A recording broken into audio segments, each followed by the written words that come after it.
संत जी, घर के बाहर पुलिस का पहरा और बरेली जाना था यार। भैया पता नहीं क्या हालात और क्या माहौल बन गया है कि हम लोग तो शांति के प्रहरी हैं। हम तो गांधी की विचारधारा के लोग हैं। हमारा एजेंडा नफरत नहीं हो सकता। हमें तो यहाँ से ट्रेन से 2 ही लोग जा रहे थे हम।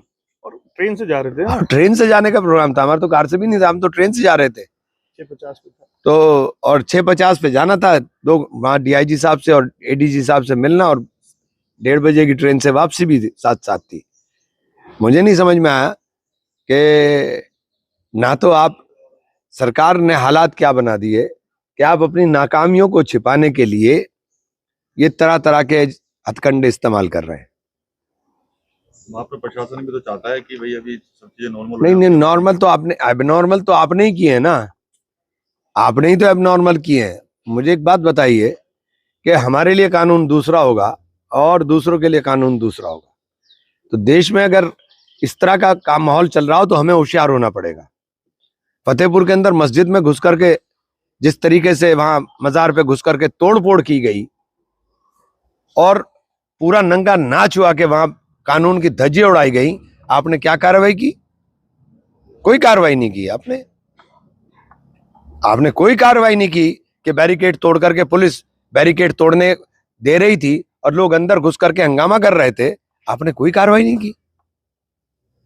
मुजफ्फरनगर की सड़कों पर लोगों के होटलों को लूटा जा रहा था, आप समझा बुझा रहे थे, आपने कोई कार्रवाई नहीं की।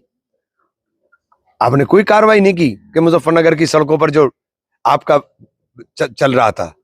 लेकिन अब पोस्टर लेकर के कोई लड़का खड़ा हो गया, आप हाथ पैर तोड़ दोगे। उस पोस्टर के अंदर किसी के लिए नफरत नहीं थी। मैं उस पोस्टर की हिमायत बिल्कुल नहीं करता हूं कि वो पोस्टर की हिमायत करता हूं, क्योंकि आप सल्लल्लाहु अलैहि वसल्लम की मोहब्बत लोगों के दिलों में है। मुसलमान इस बात की गारंटी है कि उसके दिल में आप सल्लल्लाहु अलैहि वसल्लम की मोहब्बत है, उसको दिखाने की जरूरत नहीं है। तो ये जो कानून के 2 रूप दिखाई दे रहे हैं, इसके अंदर समझना पड़ेगा। मैं मुसलमानों के तमाम दानिश्वर लोगों से, तमाम उलेमा इकराम से अपील करता हूं कि इसमें आगे आकर के पहल करें। मस्जिदें नमाज के लिए, लोग जुमा की नमाज के अंदर मस्जिद में इकट्ठा होते हैं, मस्जिद में नमाज पढ़ने के लिए जाते हैं, 4 लोग बाहर आकर के खड़े होकर के प्रदर्शन करने के नाम के ऊपर शुरू करते हैं और पीछे तमाम नमाजी उसका हिस्सा ना चाहते हुए बन जाते हैं।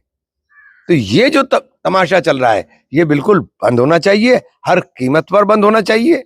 हमें उनकी रणनीति का, ये उनकी रणनीति है, हमें उनकी रणनीति का हिस्सा नहीं बनना चाहिए।